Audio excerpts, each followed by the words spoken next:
Bien, hoy tenemos sobre la mesa el análisis de un sermón fascinante que nos mete de lleno en la vida de una figura legendaria, el profeta Elías.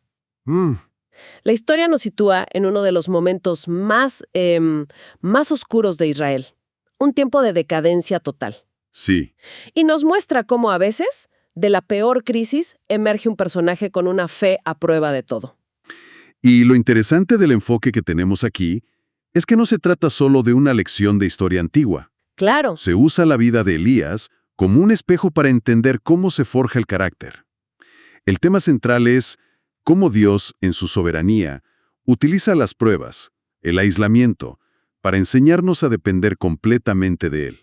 una exploración de la fe en medio de un mundo que literalmente se desmorona. Y vaya que se estaba desmoronando. Totalmente. Para entender a Elías, primero hay que entender el desastre que estaba ocurriendo. Estamos en el reinado de Acab, rey de Israel. Uf, Acab. Y el autor del texto es muy claro, ¿eh? Este no era un mal rey del montón.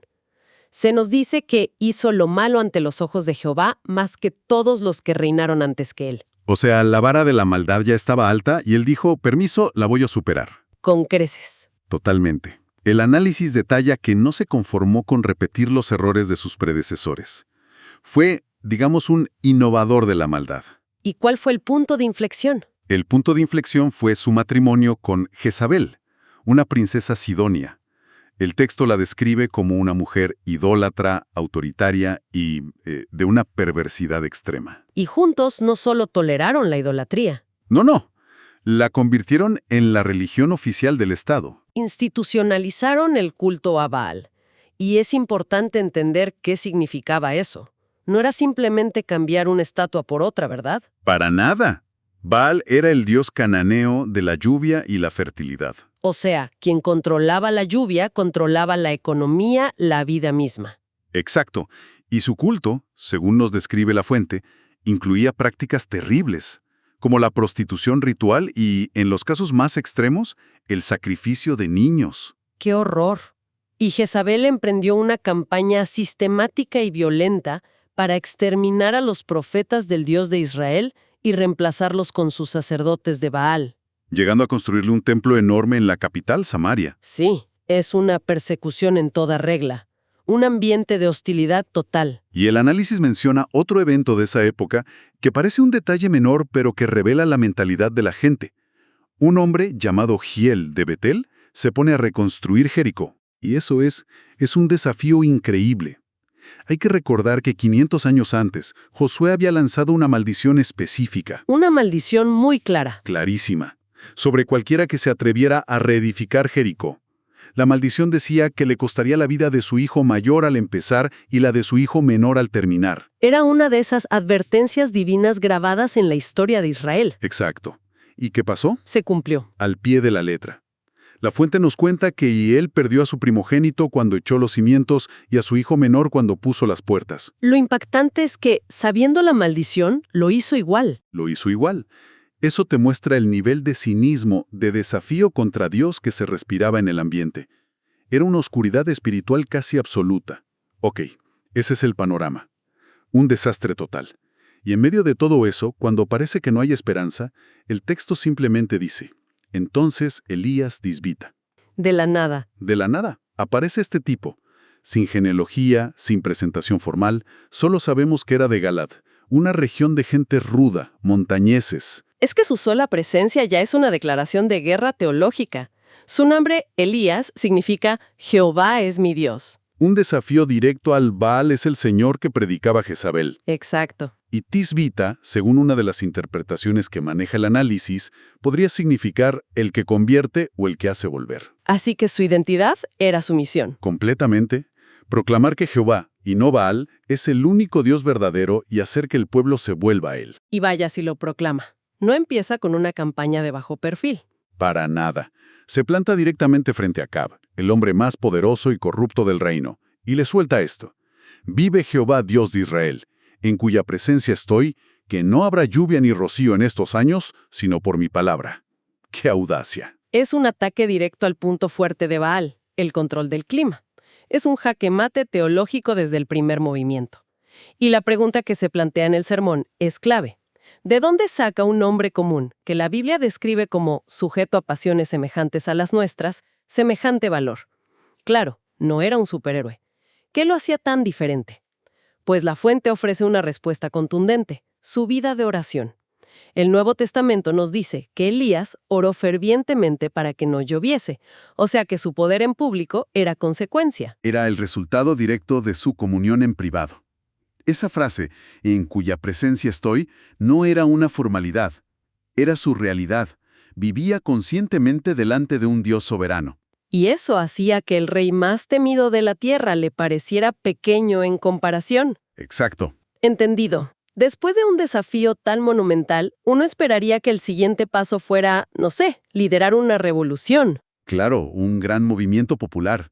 Pero la historia da un giro extrañísimo. Dios le dice: apártate de aquí y escóndete en el arroyo de Kerit. Un momento. Acaba de hacer la declaración más valiente del reino y la orden es: escóndete.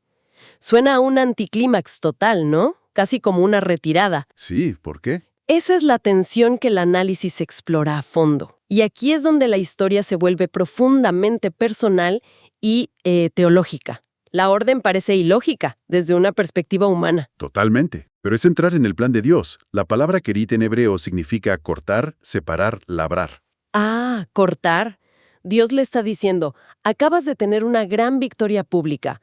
Ahora te necesito a solas. Voy a cortar todo aquello de lo que dependes para prepararte para la verdadera batalla que se avecina. O sea que antes del gran enfrentamiento en el Monte Carmelo, venía un entrenamiento en la soledad. Exactamente. Antes de que Dios use a alguien de manera extraordinaria, a menudo lo lleva a su kerit personal. ¿Es un patrón que se repite? Se ve una y otra vez. Moisés en el desierto, David huyendo de Saúl, Pablo en Arabia. La formación más importante no ocurre bajo los reflectores, sino en la oscuridad de la prueba. ¿Cómo sobrevive? La sequía que él mismo anunció afectaría a todo el mundo, incluido a él. Y aquí es donde la historia se vuelve aún más extraña y maravillosa. La orden de Dios es doble. Beberás del arroyo, y yo he mandado a los cuervos que te den allí de comer. ¿Cuervos? ¿En serio? Para un israelita, según la ley de Moisés, los cuervos son animales inmundos. Inmundos. Es casi un insulto que tu comida venga de un animal así. Y ese es precisamente el punto. Dios está demoliendo su orgullo. Además, la fuente señala que los cuervos son conocidos por su egoísmo. A veces ni siquiera alimentan a sus propias crías. ¿Y sin embargo? Sin embargo, el Dios soberano, que tiene control absoluto sobre toda la creación, ordena a estas aves impuras y egoístas que se conviertan en repartidores de comida a domicilio para su siervo. Le llevan pan y carne fresca 2 veces al día. Es una lección brutal sobre soberanía y humildad. Y una demostración de poder increíble. Dios usando lo más improbable para cumplir su propósito. El análisis también menciona una razón práctica, ¿no? Sí, que los cuervos no levantarían sospechas. Si una persona le llevara comida, podría ser descubierta. Un cuervo volando con algo en el pico es solo parte del paisaje. Es un detalle que muestra cómo la soberanía de Dios cuida hasta lo más mínimo. Totalmente. Y la respuesta de Elías es fundamental para todo esto. Y él fue e hizo conforme a la palabra de Jehová, sin discutir, sin quejarse. No discute, no pregunta, no se queja de la dieta, simplemente obedece. Una obediencia radical. ¿Ok? Entonces tenemos a Elías en Kerit, aislado, siendo formado por Dios y alimentado de una manera que desafía toda lógica. Parece que ha encontrado un refugio seguro en medio de la crisis nacional. Parece, pero la historia no termina ahí. Claro, porque la formación no ha terminado. Exacto. De repente, la sequía que él mismo profetizó lo alcanza personalmente. El texto dice: pasados algunos días, se secó el arroyo, porque no había llovido sobre la tierra. Su única fuente de agua, el sustento que Dios le había provisto, desaparece. Se va. Me imagino la angustia. Ver cada día cómo el nivel del agua baja, cómo el hilo de vida se hace más y más delgado hasta que se convierte en lodo y luego en polvo. Claro. Mi primera reacción sería el pánico. Pensaría, ¿Dios me trajo hasta aquí solo para abandonarme? Esa es exactamente la tensión que el texto quiere que sintamos. Y de este momento crucial, el análisis extrae varias lecciones profundas. La primera Es un recordatorio de la transitoriedad de este mundo. El arroyo representa todas las cosas que nos dan seguridad. Un trabajo, la salud, una relación, la estabilidad económica. Y este pasaje nos enseña que todo arroyo en esta vida, tarde o temprano, se puede secar. Es una lección dura, porque es muy fácil empezar a confiar en el arroyo en lugar de en el Dios que hizo el arroyo. Ahí está. Te acostumbras a la bendición y te olvidas de la fuente de esa bendición. Y ese es el segundo gran punto que se destaca, ¿no? Aprender a confiar en el dador y no en la dádiva. Es muy sutil. Elías podría haber pensado, mientras tenga este arroyo y estos cuervos, todo está bien. Pero Dios permite que el arroyo se seque para que la confianza de Elías vuelva a estar puesta única y exclusivamente en él, en el proveedor, no en la provisión. Exacto. Si nuestra fe está en el recurso, nuestra fe se secará junto con el recurso. Y todo esto mientras la evidencia visual, lo que veía con sus propios ojos, le gritaba que su fuente de vida se estaba acabando, que tenía que hacer algo, huir. Claro. ¿Cómo se queda uno quieto en esa situación? Ahí está la tercera lección y quizá la más difícil de todas. Nos obliga a caminar por fe y no por vista. La vista le decía a Elías, estás acabado. La fe le decía, Dios me trajo aquí y Dios me dirá cuándo y a dónde iré después.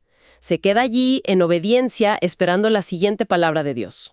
Incluso cuando cada fibra de su ser probablemente le gritaba que buscara su propia solución. El sermón que analizamos hace una conexión muy poderosa con las sequías que la gente experimenta hoy, ¿verdad? Sí. Una sequía financiera, una crisis en el matrimonio, una enfermedad, una lucha espiritual que parece no tener fin. Momentos en los que uno mira al cielo y se pregunta, ¿dónde estás? Exacto. Y la aplicación final que se propone es radical. Dios permite que el arroyo se seque no para destruirnos, Sino para algo más. sino para manifestar una gloria mayor. Es el mismo principio que vemos con Lázaro. Jesús se entera de que su amigo está enfermo y espera deliberadamente, deja que muera. ¿Por qué? Él mismo lo dice, para la gloria de Dios. Dios a menudo espera a que la situación sea humanamente imposible para que cuando Él actúe, nadie pueda dudar de que fue su poder y no nuestra habilidad. El arroyo se seca para que aprendamos que Él es nuestra única fuente inagotable y eterna. Precisamente. Entonces, visto así, el tiempo de Elías en Kerit no es una historia de abandono o de fracaso. Para nada. Es una de intensa formación. Es la historia de cómo un Dios soberano toma a un hombre común, lo aísla, le quita sus seguridades y lo forja en la escuela de la dependencia absoluta. Para prepararlo para su verdadera misión, es la preparación para el Monte Carmelo. Claro. Y el análisis cierra con una perspectiva que lo pone todo en su lugar. Por muy doloroso que sea un arroyo seco en esta vida, la fuente nos recuerda que es algo temporal. Lo que la humanidad realmente merecía por su rebelión era una sequía eterna, una separación definitiva de Dios. En ese contexto. En ese contexto, el regalo más grande no es un arroyo que fluye, sino la salvación. Cristo se presenta a sí mismo como agua viva. La fuente que nunca se secará. ¿Esa es? Así es. La historia de Elías es un entrenamiento para la batalla. Y este análisis nos deja con una idea muy poderosa. Quizá las sequías en nuestra vida no son un castigo, sino parte de nuestro propio entrenamiento. Lo que nos lleva a una reflexión final para quien nos escucha. ¿Cuál podría ser el arroyo de Kerit en la vida de una persona en este momento? Esa situación que se está secando y causando angustia. Y si en lugar de verlo como... Y si en lugar de verlo como una señal de abandono, fuera precisamente el gimnasio espiritual que Dios ha escogido para forjar la fe necesaria para lo que viene después.